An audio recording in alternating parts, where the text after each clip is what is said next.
cerquita del cielo entre los andamios, sentado como un tropero está mateando, igual como si estuviera en medio del campo, debajo de alguna sombra junto al remanso. Hablando pocas palabras lo he visto a Vargas quedarse así de cuclillas mirando lejos, cercado entre el hormigón, no encuentra su cielo aquí, de balde lo está buscando entre tanto gris. En la radio sin querer, como un duende el acordeón, estirando un chamamé, le estremece el corazón.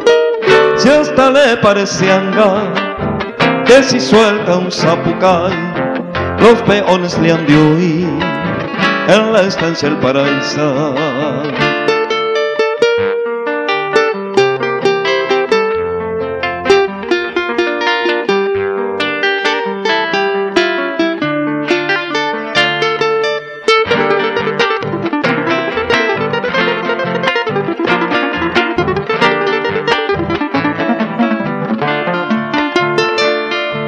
Al verlo así me parece que anda tropeando con su compadre la langa como hace tanto.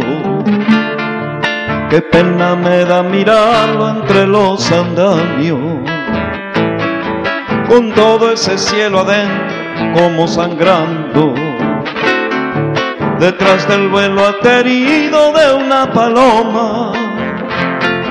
Se achican sus ojos negros mirando lejos, cercado entre el hormigón, encierro del albañil, manchado de arena y cal, se termina allí. Algún día volverá, le gustaba ser peón, no se halla por acá, ya de haber una ocasión. Mientras tanto al escuchar en la radio un chamamé, él remonta un zapucay, es su modo de volver.